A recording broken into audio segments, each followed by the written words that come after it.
G'day, Ben from Melbourne here. Today, going to talk about the best Australian indie pop, indie rock bands that aren't the Go-Betweens. Now, some of these bands definitely influenced by Go-Betweens. Some of these bands are contemporaries of the Go-Betweens, mining that kind of area with either the jingle jangle or the literary side of the lyrics, which the Go-Betweens were known for. Some are maybe a little bit more power pop, some are a little bit more the other way. But I think that all of these bands would have a Go-Betweens record in their collection.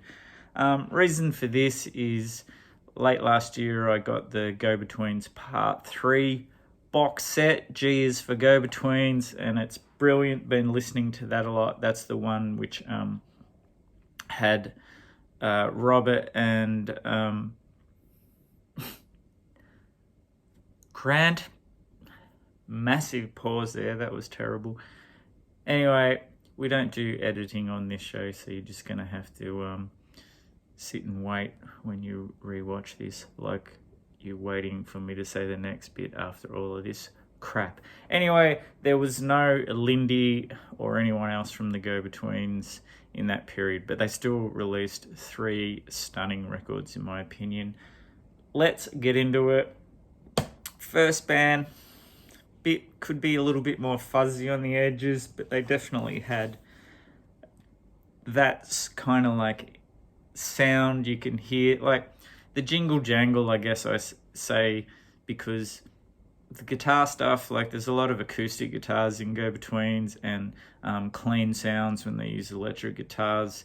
And I'm sure they had Byrds records in their collection along with their Bob Dylan records, who they always say that they love his lyrics. But Rat Cat, definitely, late 80s, early 90s bands. One of the first indie rock bands in Australia to have some success. It's a great EP, Tingles. Next up, even though they have a foot in the door of more of the psychedelic 60s sound they're influenced by, but I reckon Ash Naylor, the lead guitarist, the fact that he uses a Rickenbacker on quite a few occasions, has got a Go-Betweens record or 2 in his collection as well. Great melodic indie rock stuff on here. This is a 90s record. Does it say? No. Why do I do that to myself? Should know that before I talk about it. Now this one, I think, especially with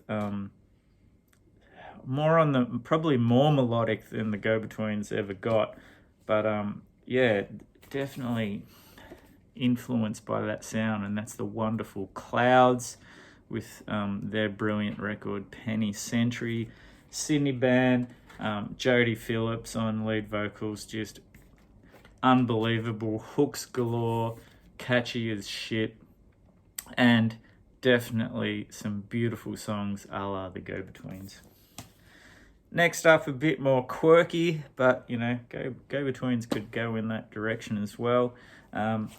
Custard, their album We Have the Technology. If I had it on vinyl, maybe I would have picked the one after this, which the name escapes me right now. But they're from Brisbane, so of course they're going to be influenced by Brisbane's biggest, maybe not biggest, but one of their best exports besides the Saints, the Go-Betweens. Great band. Custard, of course, Dave McCormack does the voice of Bluey's dad. But you'll be pleasantly surprised by this fun indie pop rock Custard. Still releasing records too. Next up, probably more contemporaries. Their early stuff, probably not as much in the same ballpark as Go-Betweens, but I reckon from about Doughboy Hollow on this record with the brilliant single Sweetheart. More dramatic, I'd say, than the Go-Betweens, because you got Ron Pino, who was just like a real performer and has a really like intense delivery. We're not talking punk rock intense, just great songwriting, great songs, and that beautiful clean guitar sounds. And what sort of separates them a little bit is the really cool keys on this record as well. This is a classic Australian band. Check them out. Any era is good. Next up, from the 90s, on the pop end of the scale, Underground Lovers. I reckon this is about where they got their groove on.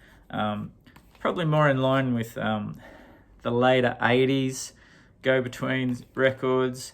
A few more hooks, a few more electronics, because this was in the 90s.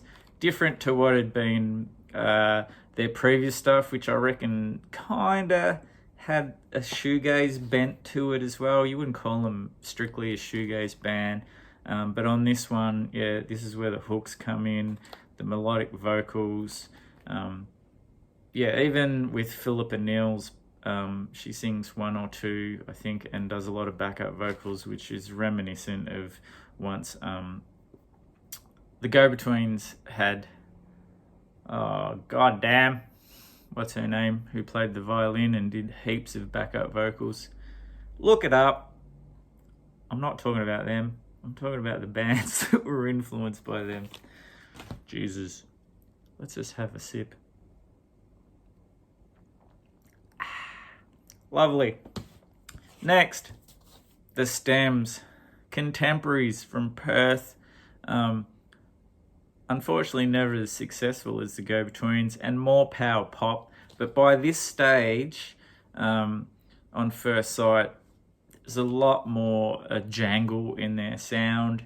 You know, mining similar melodic jangly area as the Go-Betweens were at this time. Probably a little bit more harder edge than them, because they did have like a power pop, garagey sound leading into this album. A ton of great singles. I think it was called Mushroom Soup, which compiled all their early stuff, compilation worth tracking down. But this is a classic record as well. And if you're going to talk about the Stems and the Go-Betweens, you got to talk about Don Mariani's other band, the Some Loves, probably more in the direction of Go-Betweens than the Stems. It's a brilliant record, brilliant band. Yeah, would have loved to have seen, well, both the Stems and the Some Loves back in the day. Yeah. Next, a little bit more fuzz in the sound, because we're approaching the late 80s, early 90s with this band, the Hummingbirds, but definitely some Go-Betweens influence in there on this one as well. Really catchy melodies, fuzzed out guitars, girl-boy vocals. Really, really good, really great indie rock. You know, just before the 90s, like, it's probably all the famous indie rock bands come from maybe about 93, 94 onwards, and this was the stuff that was going on just before that scene burst open, and around 89, I think this one come out, into the 90s. Ton of great stuff just before it went mega. And last of all, this band was obvious to me. They're probably a little bit darkering, more maybe because of their image at the time. They get lumped in with the gothy kind of things, but I think there's a lot in common with the Go-Betweens as far as like the sparse sound, clean guitar sounds, just great melodies, and that's the Church. This is I could have picked a number of Church records, but the Blurred Crusade's probably my favourite record by the Church. And that, if my counting's right, is 10 records by Australian indie pop bands / rock that aren't the Go-Betweens, that if you don't know them, you should check out. Anyway, thanks for watching. See you in the next one, motherfuckers.